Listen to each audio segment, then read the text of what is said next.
Muy bien, hermanos. Seguimos con el estudio de los salmos. Hoy vamos a dar el Salmo 34.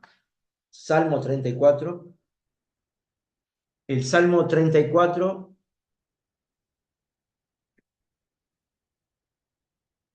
es también un salmo de David. Tiene como característica este sistema impresionante que es el sistema acróstico o alfabético. El alfabeto hebreo tiene 22 letras y este salmo tiene 22 versos. eh, y cada uno empieza con una letra del alfabeto hebreo. Más de una vez habrán visto Aleph. Aleph, hasta hay colegios, hay una novela de Borges, el Aleph, es la primera letra del alfabeto hebreo, ¿no? Aleph, Bet. Excepto hay una letra que no, la letra Bab,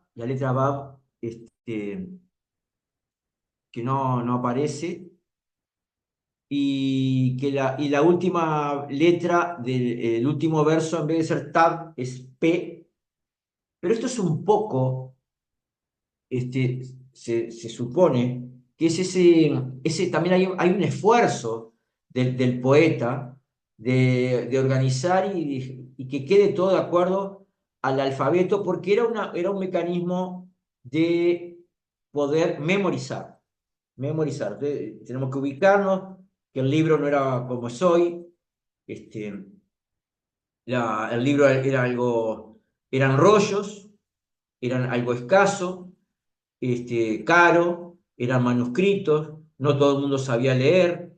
Entonces, por mucho tiempo, por muchos siglos, lo que fue muy importante fue la tradición oral. Y la tradición oral, no hay que subestimarla, fue realmente para la mentalidad nuestra de hoy en día, que no nos acordamos nunca de nada, ni de un teléfono, ni de nada, no acordamos.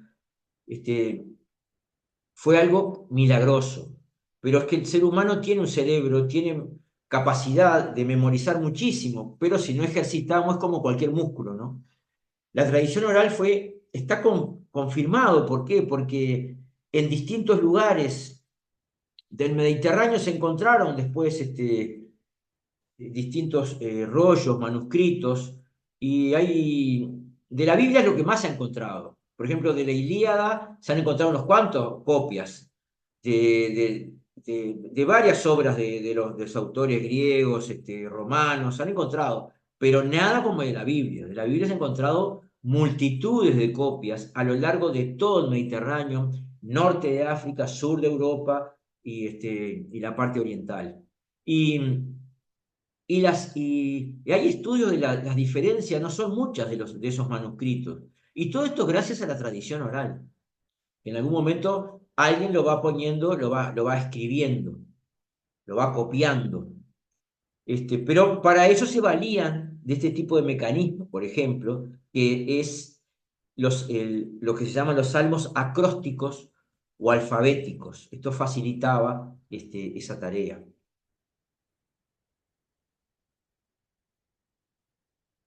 Como ustedes ven ahí en sus Biblias, dice Salmo de David. A David se le atribuyen por lo menos 75 salmos y además eh, otros autores como Asaf y como los hijos de Coré, que son autores de salmos.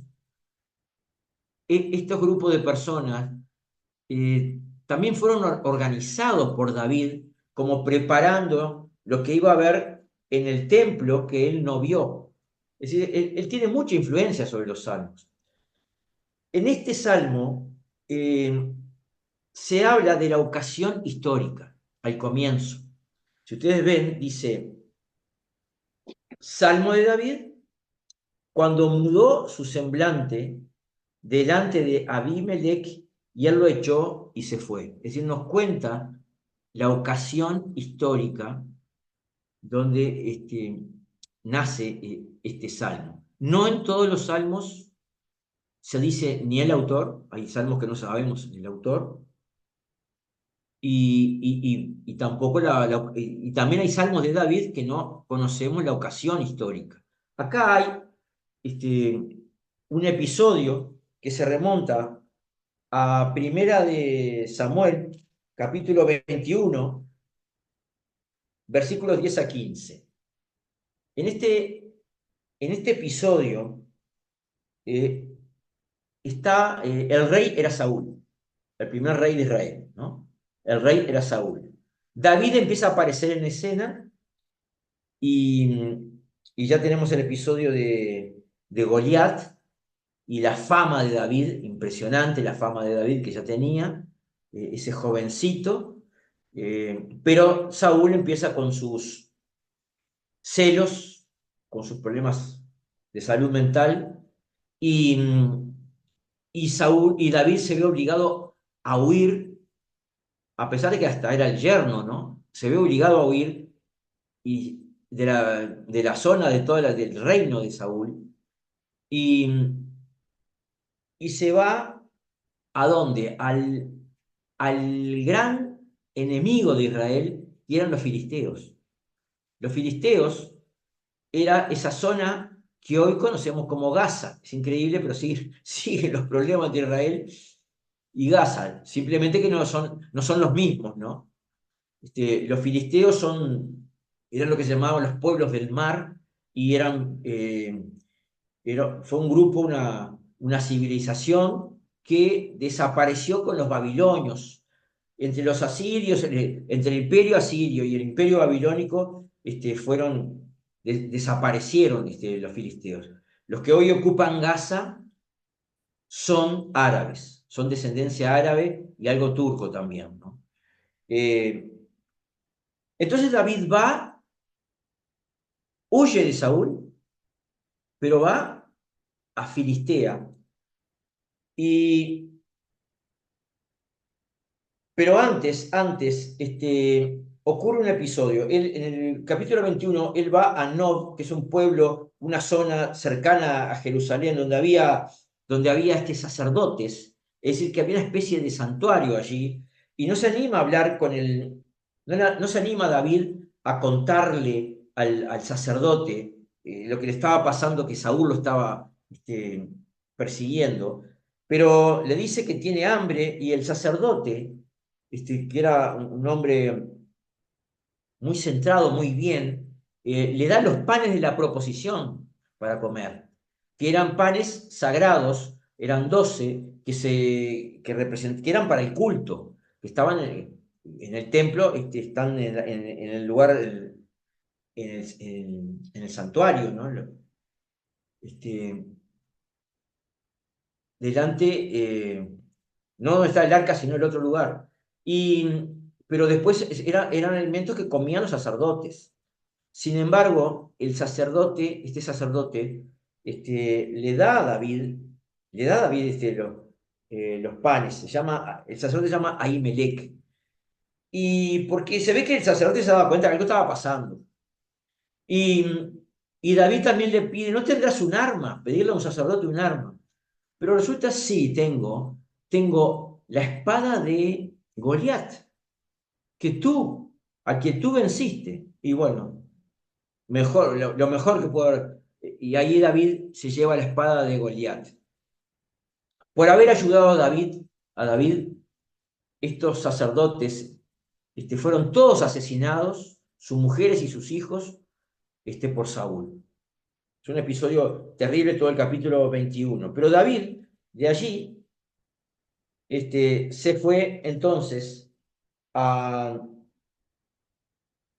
a Gat, a Gat, donde estaba el rey Aquis. La Biblia dice, eh, David cuando mudó su semblante delante de Abimelech, pero el episodio dice el rey Aquis. ¿Por qué? Porque Abimelech es un título de los reyes filisteos, como faraón es un título. Entonces, por eso acá se le dice Abimelech, pero el nombre era Aquis. Y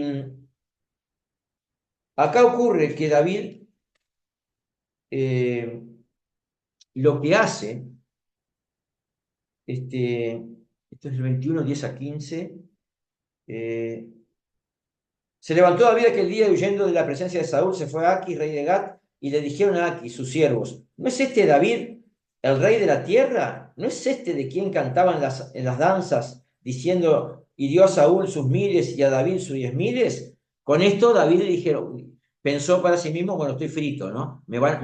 Ahora los filisteos me van a matar.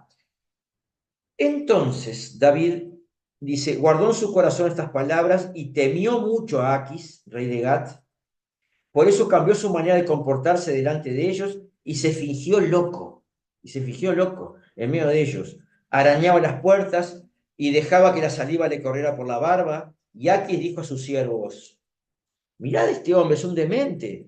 ¿Por qué lo habéis traído a mí? ¿Acaso me hacen falta locos para que hayáis traído a este a hacer su locura delante de mí? ¿Va a entrar este en mi casa? Partió David de allí y se refugió. Así que se salvó con esta estrategia, haciéndose pasar por loco, salvó su vida, David, y se fue ¿a dónde? A la cueva de Adulam. David estuvo mucho, era un especialista en cuevas. Toda esa zona eh, montañosa que tiene en Palestina, hay un montón de cuevas.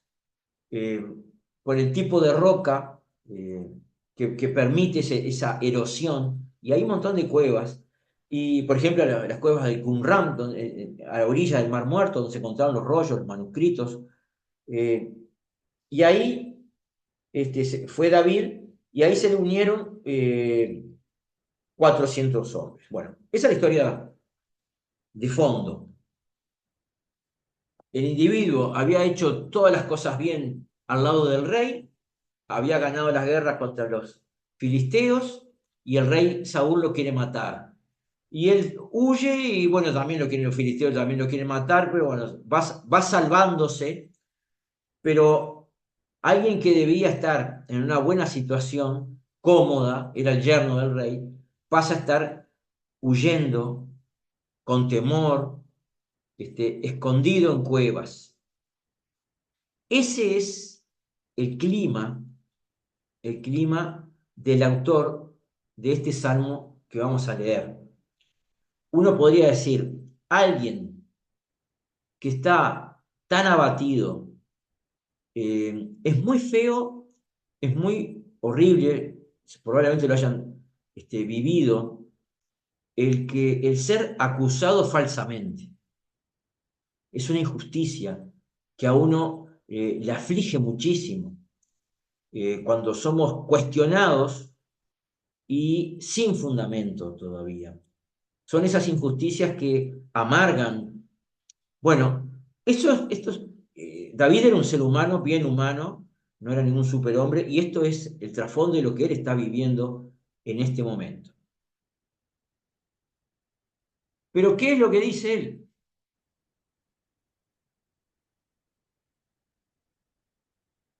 Salmo 34, versículo 1. Bendeciré a Jehová en todo tiempo. Su alabanza estará de continuo en mi boca. Cuando decimos bendecir, eh, en primer lugar siempre pensamos que el que bendice es Dios. Quien realmente bendice es Dios. ¿De qué manera Dios nos bendice? Dándonos lo bueno. ¿Qué es lo bueno? Es todo aquello que de acuerdo a la sabiduría de Dios, no a la nuestra, nos conviene. Nos conviene. Nosotros podemos pedir muchas cosas, no todo se nos va a dar porque Dios sabe qué es lo que nos conviene. Y eso es una bendición. Ahora, ¿de qué manera el ser humano puede bendecir a Dios? Porque ¿qué le podemos dar eh, que no tenga, que precise Dios de nosotros? Entonces acá el bendecir, este, está más bien enfocándose en otro tema, es agradecer, estar agradecido. ¿Pero por qué? Porque una de las cosas eh, que nos lleva, por ejemplo, a la insatisfacción, a sentirnos deprimidos, a sentirnos mal, esto lo leí en un estudio psicológico, lo primero que decía es siempre recordar las cosas malas, siempre recordar las cosas malas. Eso es lo que no tenemos que hacer. Y yo me lo digo muy para mí. Eh, lo que hay que hacer es recordar las cosas buenas. Pero parece que no, no sé cuál es la tendencia que tenemos, pero ocurre eso. Entonces, David lo que está haciendo se está centrando en las cosas buenas. Bendecirá a Jehová en todo tiempo. ¿Cuántas cosas buenas? ¿Cuántas cosas ha recibido? Nosotros, ¿cuántas cosas hemos recibido desde que nacimos hasta hoy? Hasta temas que no tomamos ni conciencia, cómo ha estado la mano de Dios atrás nuestro. Bendeciré a Jehová y dice en todo tiempo. Cuando dice en todo tiempo, dice en todo tiempo. Es, es ese tipo, a mí me gusta porque hay gente que siempre dice, pero la Biblia está llena de contradicciones. Sí, es verdad, es verdad. Las contradicciones tienen que ver con ese contraste del sentido común mundano y la sabiduría de Dios. Porque, por ejemplo, la Biblia dice, Jesús dice, bienaventurados los que lloran, bienaventurados los pobres en espíritu, cosas así. Este, que eso en la mentalidad humana no cierra. ¿Cómo va a ser esa gente muy felices los que lloran? ¿Cómo es eso? Y acá es el mismo concepto. Yo en todo tiempo, en las buenas y en las malas, voy a bendecir a Dios. Su alabanza estará de continuo en mi boca. Esa es la actitud que hace que este individuo sea calificado en la Biblia como un hombre conforme al corazón de Dios. David es un individuo sumamente importante en la Biblia, con un montón de desastres y de errores, de barbaridades, de homicidios, de adulterio, de abusos. Sin embargo, la actitud de él siempre es de arrepentimiento sincero, es de realmente reconocer la presencia de Dios, que ese es el mensaje que debemos rescatar del personaje David, del rey David, cuya línea, de la línea davídica, tenemos a Jesús. Y será importante David. Ahora, miren, uno dice, pero ¿cómo ha funcionado? ¿Cómo ha funcionado todo esto? ¿Cómo puede ser que yo bendiga a Dios en todo tiempo? Hay una nube de testigos de episodios históricos en que sí ha ocurrido. Por ejemplo, eh, en Inglaterra, en el siglo XVI, en determinado momento el rey Enrique VIII rompe con la Iglesia Católica para poder casarse y se declara él, porque la Iglesia Católica le decía que no se podía divorciar de la anterior esposa, y Enrique VIII se divorcia de Catalina y se declara jefe de la Iglesia de Inglaterra hasta hoy. Ahí nace la Iglesia anglicana, ¿no? Hasta hoy.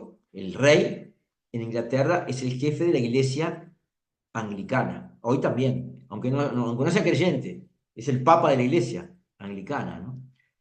Eh, y Enrique VIII muere, pero antes de morir se volcó hacia el protestantismo, se volcó al protestantismo. Entonces empezó la Biblia, empezó a rechazarse todo lo que fuera pegado a lo católico. Pero se muere Enrique VIII y subió su hija María a la cual se le conoció tristemente como María la Sanguinaria. María la Sanguinaria, que está ahí sentadita, como la pueden ver. ¿Por qué? Porque era la hija de Enrique VIII con Catalina de Aragón, de la cual se divorció Enrique VIII. Y como eran, Catalina de Aragón era descendiente de española, era católica. Y ahora en Inglaterra estaba instalado el sistema protestante. Sube, sube como reina María, que es conocida como María la Sanguinaria. Hasta hay un cóctel, el Bloody Mary. Bloody Mary viene de esto, porque es todo rojo el cóctel ese, ¿no? Bloody Mary. Resulta que ella empieza a volver todo el catolicismo, todo el catolicismo, otra vez se arregla con Roma y empieza a quemar a los protestantes, a quemar en la hoguera a los protestantes. Y uno de los profesores de Oxford, un teólogo famoso, importante, llamado Thomas Cranmer, ella le dice que se pase el catolicismo o muere, y él accede y le hacen firmar la renuncia a todo lo que sea, a todos esos principios del protestantismo.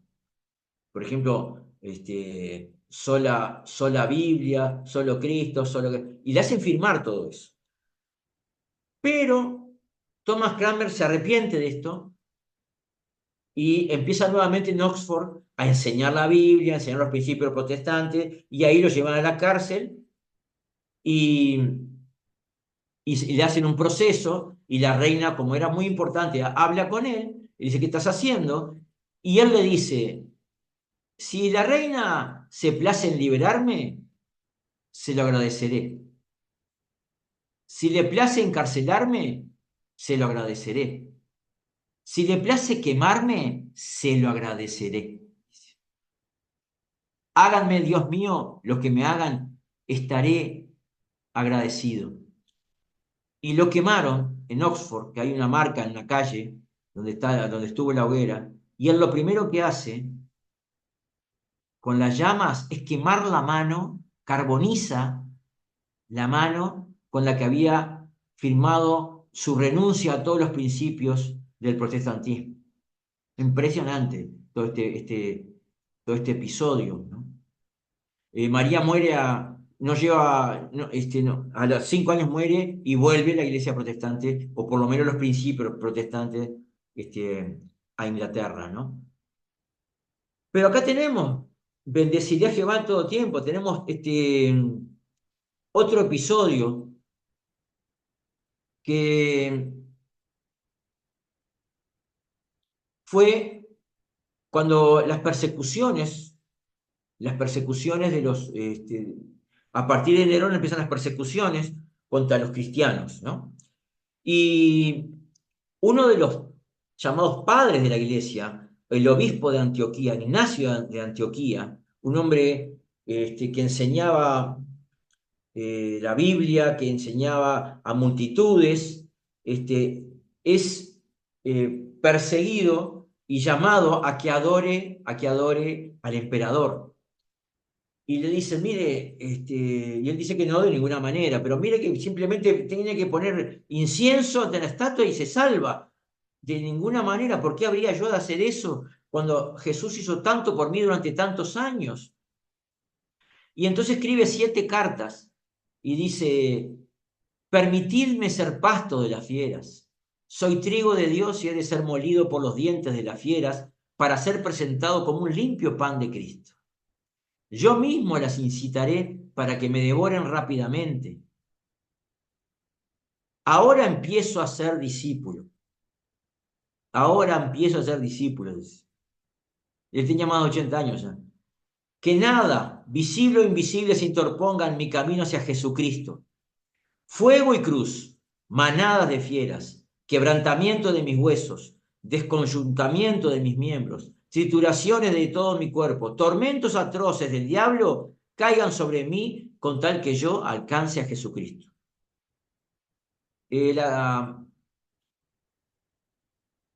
Ignacio fue comido por leones, hay un cuadro acá, ¿no? Fue comido por leones, pero él también era un referente y estaba ocurriendo con todo, con multitudes de cristianos que eran, estaban siendo denunciados y eran llevados hasta el Coliseo, a los circos romanos, de ahí él con esto también daba ejemplo. Y saben que todo esto, todo este sacrificio de tanta gente tan brutal, que es difícil imaginarlo, es una de las razones por la cual la gente empezó a admirar a los cristianos y empezó a sumarse al cristianismo, al punto que en el siglo IV, en el año 313, el emperador Constantino pone fin a las persecuciones, ¿no? Y después, unas décadas después, pasó a ser la religión del imperio, lo que fue lamentable. Pero ocurrió todo esto por el sacrificio, por el valor de esta gente. Bendeciré a Jehová en todo tiempo, tiene un precio impresionante. ¿Quieren hablar algo? Digan algo, porque estoy yo nomás. Este, el versículo 3 dice: engrandeced a Jehová conmigo y exaltemos a una su nombre. Este, el objeto de nuestra fe es Dios, nunca nosotros, nunca nosotros. Aún así, puede ser que perdamos de vista este concepto. Y la otra vez yo escuchaba a un español decir, a un predicador español, decía, creo que lo escribí, a ver, no, decía,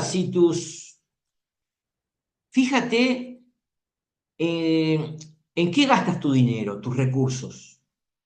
La mayor parte de tu recurso, ¿en qué la gastas? La mayor parte de tu tiempo, ¿en qué lo inviertes? Si es en ti, entonces Dios no es el centro de tu vida. Yo repito lo que dijo y me dejó pensando, ¿no? Los recursos económicos, los recursos de tiempo, si están invertidos en uno solo, en uno mismo, nada más, o en alto porcentaje en uno mismo, bueno, hay que ver hasta qué punto Dios es el centro de nuestras vidas, ¿no? Eh, Más con la vanidad, con esa autosuficiencia que tenemos, con esa tendencia de que pensamos que merecemos reconocimientos. Acá hay una frase de Jeremías que dice: no se alabe el sabio en su sabiduría, ni en su valentía se alabe el valiente, ni el rico se alabe en sus riquezas, mas alabes en esto el que se le hubiere de alabar, en entenderme y conocerme que yo soy Jehová, que hago misericordia, juicio y justicia en la tierra, porque estas cosas, y no veo qué dice ahí.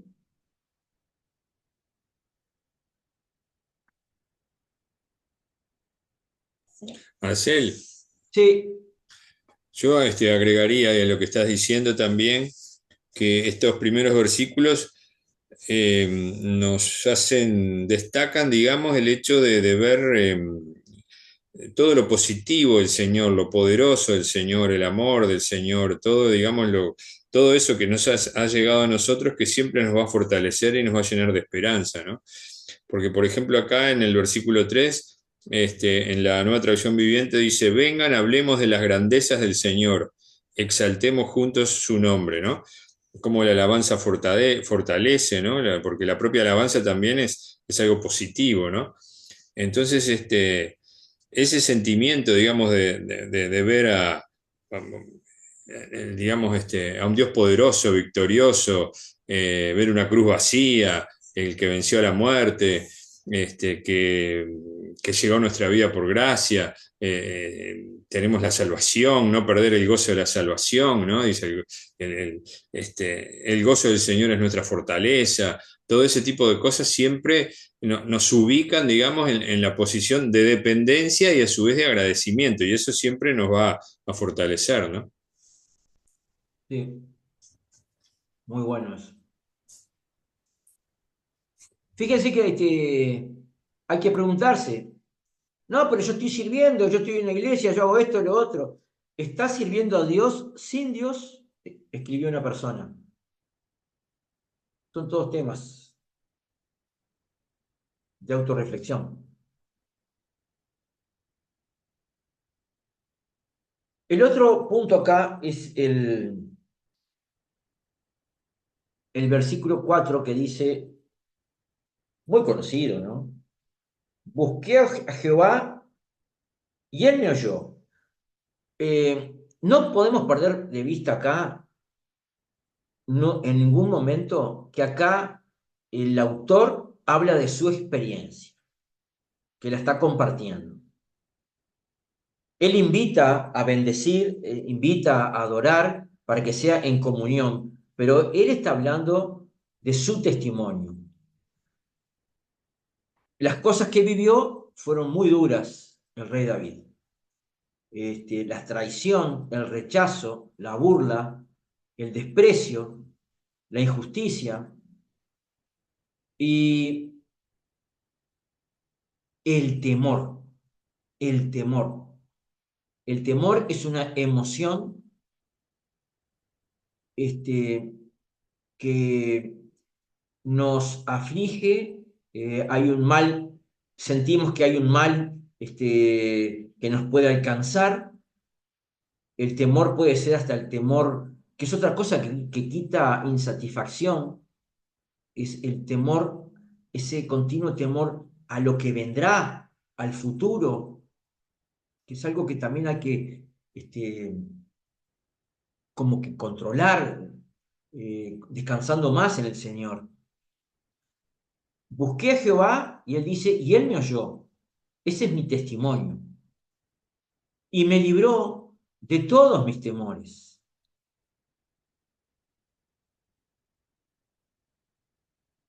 Hay, eh, se podría hacer un estudio sobre los textos que hay sobre el temor. El temor no es un tema menor y todos nosotros eh, hemos vivido o vivimos temores.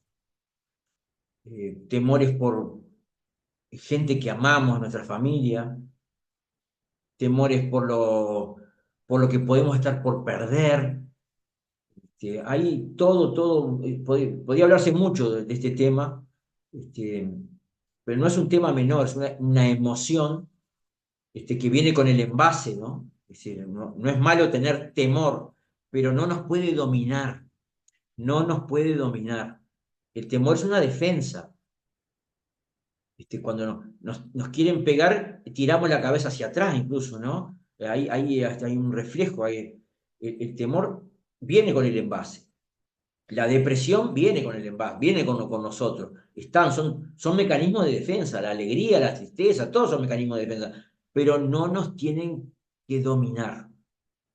No puede estar mucho tiempo en nosotros este tipo de emociones.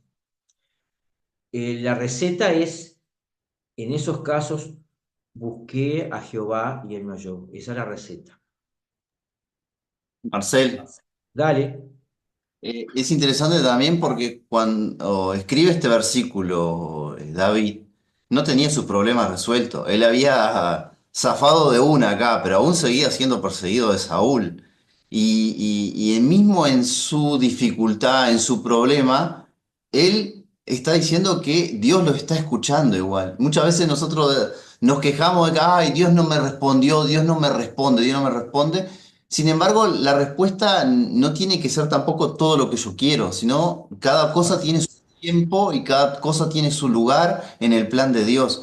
Y ahí está lo que nosotros queremos hacer, ponernos en ese corazón de David, de decir, bueno, que sea el tiempo de Dios, más allá que estoy pasando esta dificultad, y esperar el tiempo de Dios, y capaz que va a suceder o que no va a suceder, pero no es lo que yo quiero, sino lo que Dios quiera. O ponerme en el plan, bueno, acá Dios nos está respondiendo, no me está respondiendo, no, no. La idea es este versículo 4. Más allá de lo que estoy pasando, yo sé que Dios me está escuchando y yo sé que Dios tiene un plan y alguna cosa lo va a hacer y las cosas van a ser encaminadas según el plan de Dios. Y tenemos que confiar en eso, ¿no? En eso como lo hizo David. Sí, Además también agregando, no es que va a desaparecer la complicación en donde estamos enredados que nos produce temor. El asunto es que en esa respuesta de Dios en nosotros hay otros recursos emocionales y otro valor para poder enfrentarlo. sí, exacto. Eh, Otro aspecto importante en la personalidad de este individuo es la humildad, humildad. Yo soy de Canelones y la última letra no olvidamos pronunciarla, la humildad.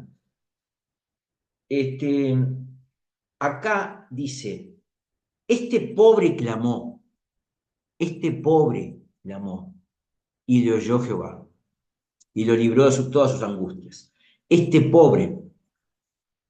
Y, y, y esto nos recuerda eh, cuando Jesús dice, bienaventurados los pobres en espíritu, ¿no? El, Acá no se refiere a la situación económica, sino que se refiere a un espíritu, a una persona que como pobre depende de algo, depende de alguien, no es autosuficiente. La tendencia es el ser humano a creerse autosuficiente. ¿Para qué preciso a Dios? El, por eso Jesús un poco es duro con la gente rica. Pero una vez salimos a predicar, me acuerdo, en un país, estábamos en un congreso y salimos a predicar por las calles y una persona, un hombre mayor, nos dijo eso, nos dijo, pero si yo con la jubilación que tengo, la casa que tengo, todo lo que tengo, yo no preciso a Dios. Bueno, y Jesús decía que para los ricos es muy difícil. Es más fácil entrar un camello por el ojo de una aguja, con esa expresión proverbial, ¿no? Eh, el autosuficiente. David se considera que precisa de Dios. Él fue el que derrotó a Goliat, fue el admirado, pero él reconoce que precisa de Dios. Y le oyó y lo libró, dice él. Este pobre clamó y le oyó Jehová y lo libró. Bueno, y acá viene un versículo que hace unos días en una publicación en Facebook vi una interpretación de este versículo. El ángel de Jehová acampa alrededor de los que le temen y los defiende. Como que, como que nunca nos va a pasar nada. Podemos dormir tranquilo que nunca nos va a pasar nada. Y fíjense que el mismo Salmo, en el versículo 18 dice, cercano está Jehová a los quebrantados de corazón, este, y salva a los contritos de espíritu. Y habla del sufrimiento del justo, del creyente, eh, pero además uno podría decir, no, pero fíjense que el texto, cuando habla del ángel de Jehová, generalmente se entiende que es Dios mismo, que es Dios mismo. Y él David está hablando de su experiencia, pero también está recordando episodios bíblicos con este texto. Por ejemplo, Abraham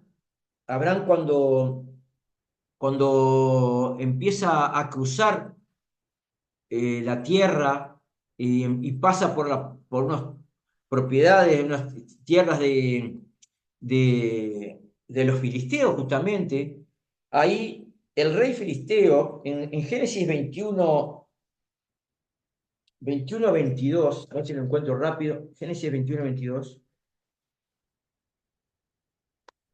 Este,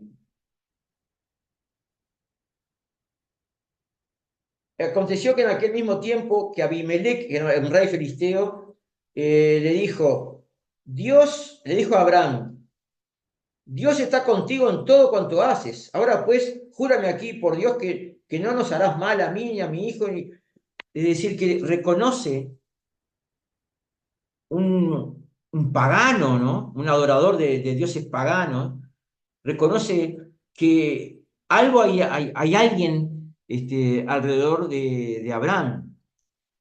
Cuando Agar, que fue la concubina, no, era la sirvienta de Sara, que tuvo un hijo, que tuvo Ismael con Abraham, cuando cuando se ve obligada a huir porque había problemas, y empiezan a pasar sed en el desierto, el ángel de Jehová le habla y le hace ver donde tiene agua. Y Jacob, en Génesis 35:5,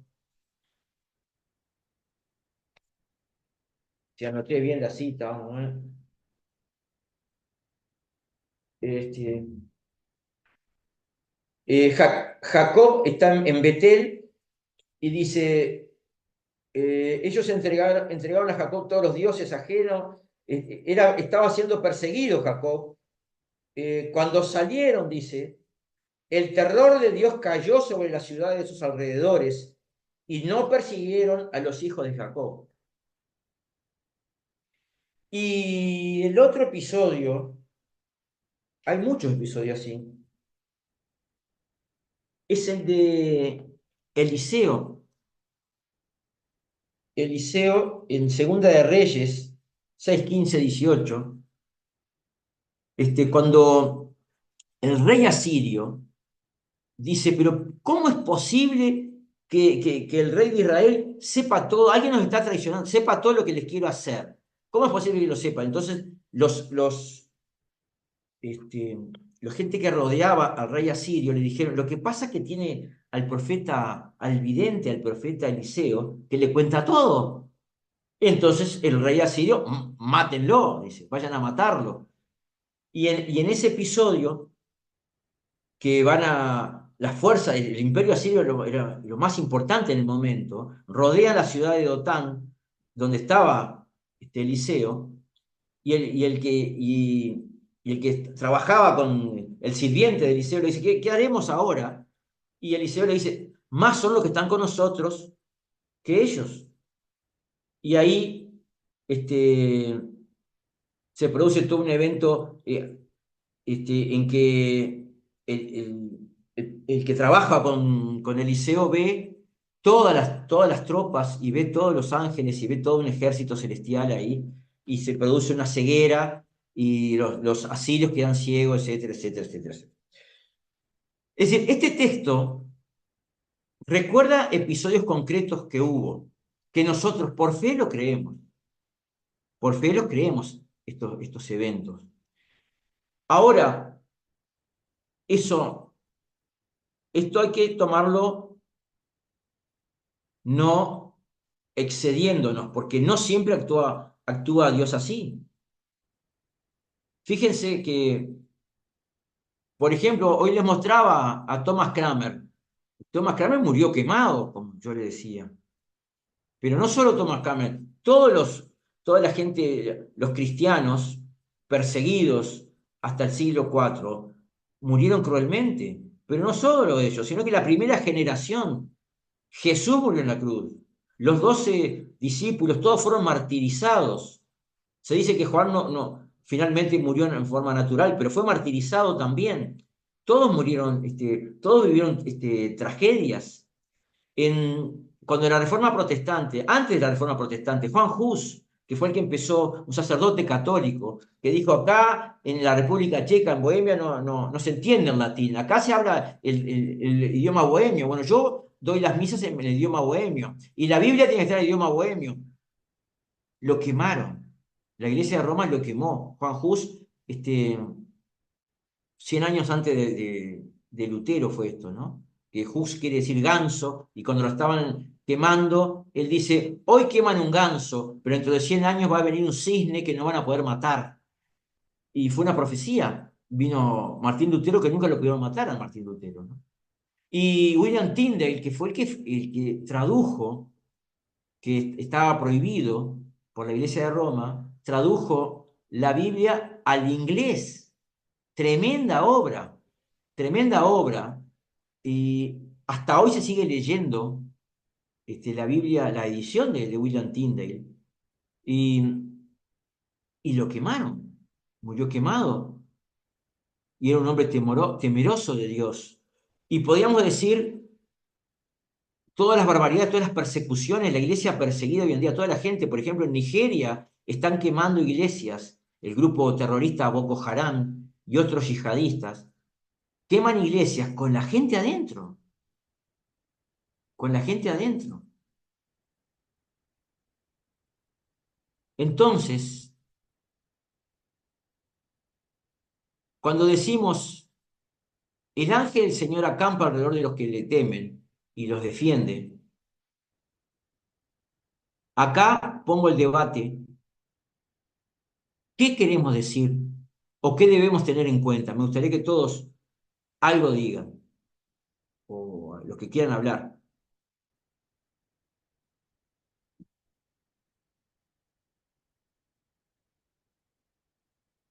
¿Cómo lo han vivido ustedes?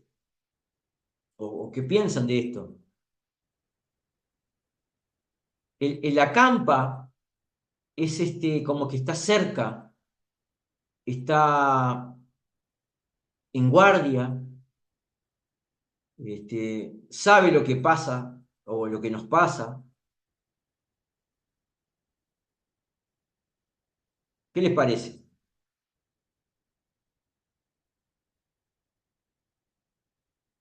Laura levantó la mano. ¿Quién? Yo no veo, Laura. no. Dale, habla nomás. Yo no veo acá. Buenas, para todos. Da- Lo que pasa es que Marcel tira la bomba y después quiere que hablemos. Entonces quedamos como, ¿Y sí? pero en mi caso particular, yo lo siento como una protección y siempre lo sentí como una protección. Este, Ajá, ya sea en andar por la calle de noche, ese tipo de cosas, ajá, cosas que a veces ni nos enteramos. Y yo siempre me sentía protegida, no significa que nunca me pase nada, gracias a Dios hasta ahora no me pasa sí, nada, pero incluso el hogar, viste que hay gente que se va con miedo y pone alarmas y esto y lo otro. sí, Nosotros oramos y ta, y nos vamos, o sea, que pase lo que pase. sí, Este, yo qué sé, va por ese lado, ¿no? Sentir como que tenés un apoyo y como dicen, sí. alguien que te defiende y que te cuida. No sé, yo siempre tengo la Ujú. imagen, es algo muy personal, ¿no? Siempre me pasó de que tengo dos ángeles en la puerta de noche cuando me voy a dormir, ¿no? Que nos están cuidando, Ajá, nos están cuidando el sueño, digamos. Sí, como que sí, podemos sí. dormir tranquilos porque sabemos que Dios nos está cuidando. Esa es la experiencia nuestra, ¿no? Ajá. Muy bien, muy bueno. ¿Qué más podemos decir? ¿Qué piensan? Yo pienso que depende de los propósitos del Señor, Ajá, ¿está? Porque pensemos en el primer mártir cristiano, Esteban, que redundó Esteban, por ejemplo. con el apóstol Pablo. Sí. Y acordate de Jacobo, que Herodes mata y sin embargo no mata a Pedro. Pedro se salva, ¿no? Se escapa de la cárcel. ¿Por qué Jacobo tuvo que morir y por qué Pedro se salvó? Igual, finalmente, Pedro muere martirizado, ¿no? Según la tradición. Pero Pero va eso en el es, propósito de Dios, porque si ahí está. Dios, Ese es un detalle muy importante para mí, Dios en lo tiene personal. poder para llevarte de acá y darte algo mucho mejor en el más allá. Claro. Los propósitos de Dios. Es el primer límite de una interpretación exagerada de este versículo, ¿no? La soberanía de Dios, que no coincide Exacto. con nuestro sentido común. Sus pensamientos son más altos que nuestros pensamientos y sus caminos Sí. son más altos que nuestros caminos. ¿Alguien más que quiera hablar de este tema? También lo más importante es el cuidado de Dios en nuestra parte espiritual. En ese sentido es que somos del Señor y nada puede alterar eso. Muy bueno No también sé, ese no punto. recuerdo en qué parte de la Biblia dice, no teman a los que pueden matar el cuerpo. No me acuerdo en qué parte está. Es un evangelio, dan los evangelios eso. Claro, Jesús lo dice. Es Jesús lo No dice. teman a aquellos que pueden matar el cuerpo, como diciendo de que nos pueden pasar muchísimas cosas, pero lo que no pueden tocar nunca es nuestro espíritu, que ya es del Señor, nuestra alma es del Señor, y nada va a cambiar eso, ¿no? Sí, sí. Creo que en ese sentido. Y también eso va de acuerdo con los propósitos de Dios. Hay personas que para completar su formación, su modelo a la figura de Cristo necesitan morir para llegar. Otras personas no lo necesitan de pronto. El Claro. propósito de Dios para esas personas es otra cosa. A ver, eso está en Mateo 10, 28. Claro. 10, Gracias, 28. Batán. Mateo 10:28. Por tanto, ya ahí prevé que no somos inmortales y que no somos Claro, inmunes. No somos inmunes claro. a ese tipo de situaciones. Lo que tenemos es otra fortaleza para enfrentarlo.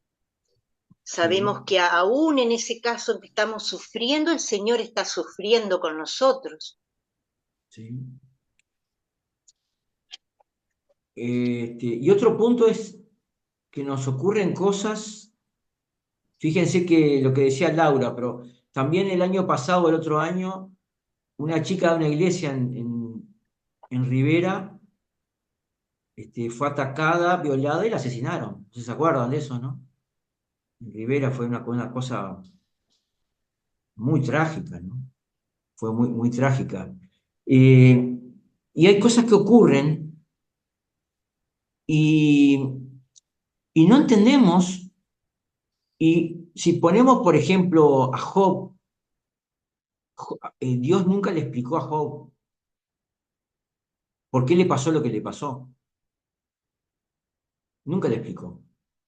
Si lo encuentran en algún capítulo, en un versículo, se lo agradezco, pero yo nunca me preocupé por buscar a ver si le había explicado qué pasó, cómo fue la...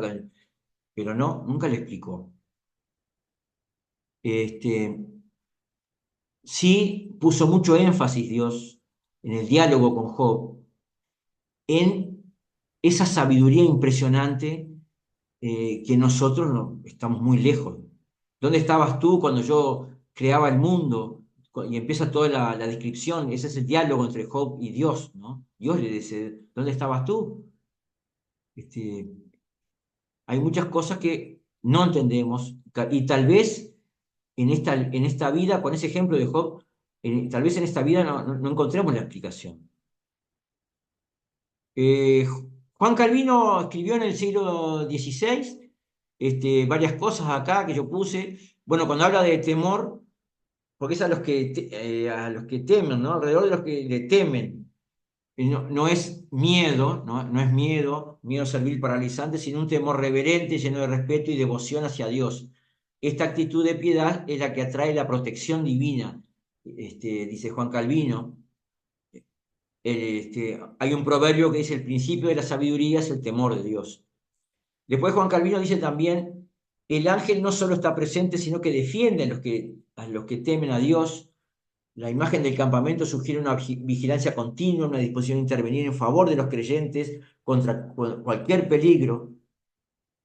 Y más abajo dice: este versículo ofrece un gran consuelo y seguridad a los creyentes en medio de las dificultades y los peligros de la vida, saber que cuentan con la protección divina a través de sus ángeles, les infunde ánimo, ta. Lo que no explica Juan Calvino es cuando nos pasan tragedias, ¿no? Eh, eh, Alguien recordaba, creo que fue Decio, recordaba aquel versículo de Romanos, ¿no? Que dice: a los que aman a Dios, todas las cosas, no algunas, a los que aman a Dios, todas las cosas ayudan a bien, esto es conforme a los que fueron destinados, yo no me acuerdo cómo me dice, los que fueron elegidos, creo que dice. Pero todas las cosas ayudan a bien. Es decir, que la conclusión es que si vivimos algo trágico, eh, aún así hay un buen propósito, es para nuestro bien, es algo difícil de entender, porque hay tragedias que son muy difíciles de digerir. La muerte de un hijo, yo que sé, hay un montón de tragedias que son una cosa muy difíciles, pero muy difíciles de digerir.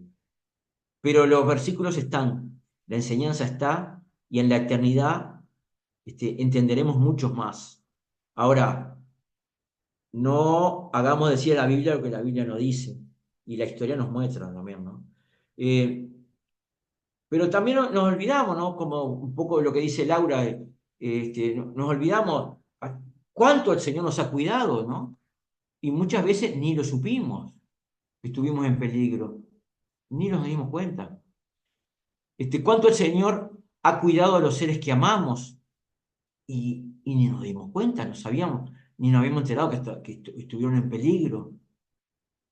Y cuánto nos ha dado lo que realmente necesitamos y ni lo recordamos y ni tenemos conciencia a veces. Lo que realmente necesitamos, no lo que pedimos, porque a veces pedimos y pedimos mal.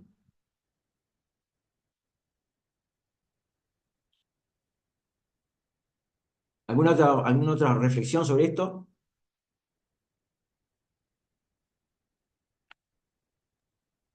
En mi casa, Sí, hace unos años, entró un ladrón sí, y yo tenía un consultorio de cosmetología, todo cosas de mujer.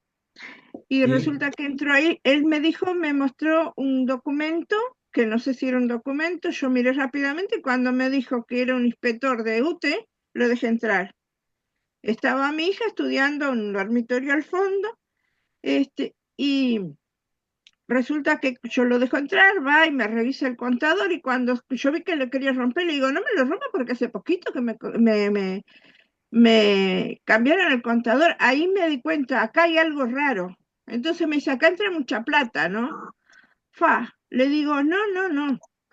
Me dice, bueno, está, anda al fondo y tráeme toda la plata que tenés. Le dije, no tengo plata. Yo hacía poquito que me había convertido. No tengo plata, le dije. Y me vuelvo a insistir y salgo para el fondo y le dije, espérame un poquito que ya vengo. Pero a todo eso yo estaba con miedo, pero aferrada en mi Señor. Salgo caminando para el fondo cuando llego a un comedor, le hablo al Señor y le dije, por favor, envía tu Espíritu Santo. Cuando yo llego a donde está el hombre, que vuelvo, voy hasta un dormitorio en el fondo, vuelvo nuevamente, lo miro y le digo, no tengo nada. Y él ya iba caminando marcha atrás. Iba caminando, o sea, mirándome a mí, pero caminando. Yo no sé cómo no chocó con la puerta, salió para afuera y salió a un porche que yo tenía, y me dice, después vengo, nunca más. Y eso fue el Señor. Yendo caminando por la rampla con mi otra hija al tiempo, voy yo con mi hija y mi nietito chiquitito, viene un hombre que iba caminando por la rampa, yo iba por arriba de la vereda y él por abajo, pega un salto cuando me enfrenta y me calza y me dice, dame la cartera, te pego un tiro y te mato. Y yo le dije, en el nombre de Jesús no te voy a entregar, no le digo a nadie que lo haga, ¿eh? Eso fue como, yo digo, hasta el día de hoy no puedo entender ninguna de las dos cosas. Cuando él me dice así, yo le digo, en el nombre de Jesús no te entrego nada, te vas ahora en el nombre de Jesús. El hombre me seguía, o sea, seguía insistiendo con el dinero. Le dije, en el nombre de Jesús te dije que no te voy a entregar nada. ¿Qué pasó, hermanos? No sé. El hombre levantó las manos y empezó a decir, había gente en la rampla, y él lo que decía, yo no fui, yo no fui. ¿Qué vio? No sé, pero yo creo que él algo vio. Fue tanto fue tan feo eso que mi hija quedó, no podía hablar. Llegó a la casa y todo y no hablaba, quedó muda. Y bueno, es que es algo maravilloso cuando nosotros clamamos a Dios con eso de que verdaderamente eran, como quien dice, entre la vida y la muerte. Porque él me daba un ultimátum. Me traes tu cartero, te mato.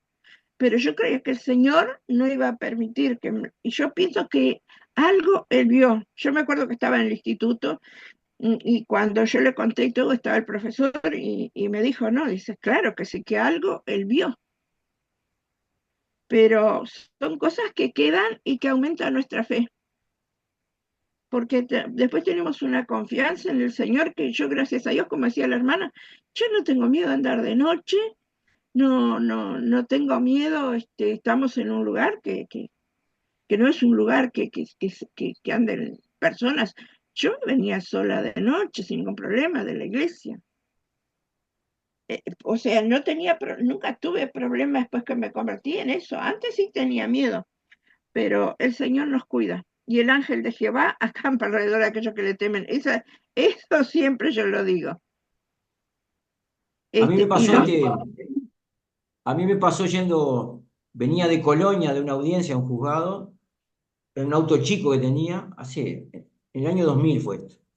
Y venía por un repecho y ya me llaman al celular y yo venía al repecho y yo lo que hago es me pongo en la banquina para atender el celular. En el momento que me puse en la banquina, en un repecho, venía un auto del otro lado, pero como era un repecho, yo no sabía que venía un auto del otro lado, invadió mi senda. Si yo no me hubiera puesto en la banquina, chocaba de frente. Y yo iba con un cliente que hasta hoy, cada vez que hablamos, recordamos ese episodio como hubiéramos podido perder la vida. Y fue porque me puse, para hablar por teléfono, me puse en la banquina.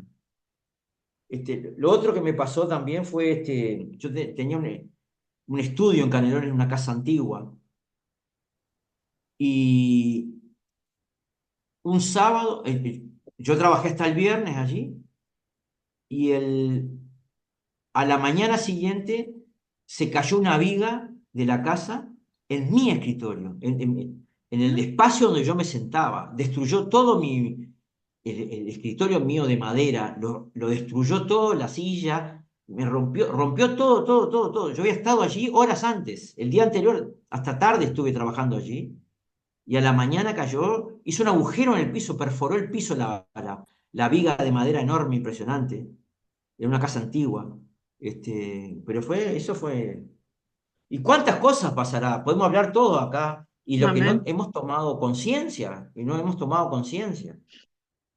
Pero también está la soberanía de Dios, ¿no? También está la soberanía de Dios con sus planes. Es el director de la historia, ¿no? Bueno, vamos, se nos fue la hora. El Salmo también habla versículos que tienen que ver con un tenor sapiencial, este, ético. Estas palabras las repite Pedro, que está en el libro, en segunda de Pedro, está esta frase: guarda tu lengua del mal y tus labios de hablar engaño. Este tipo de cosas son negativas, absolutamente negativas. El chisme, la queja, son todos eh, aspectos negativos que para nada nos hacen bien. Guarda la lengua del mal y tus labios de hablar engaño, apártate del mal y haz el bien, busca la paz y síguela. Es una frase hermosísima. Ser restauradores, bienaventurados los pacificadores, dice Jesús, ¿no? Acá dice, los ojos de Jehová están sobre los justos. Los justos son, en el hebreo serían las personas que están dispuestas a obedecer la ley de Dios. Los ojos de Jehová están sobre los justos y atentos sus oídos al clamor de ellos. La ira de Jehová está de Jehová contra los que hacen mal para cortar de la tierra la memoria, la memoria de ellos. Claman los justos y Jehová oye y los libra de todas sus angustias. Cercano está Jehová a los quebrantados de corazón y salva a los contritos de espíritu. Bueno, muy bien. Vamos a terminar acá por la hora, pero habría que seguir el Salmo 35, el Salmo 107, el Salmo 40.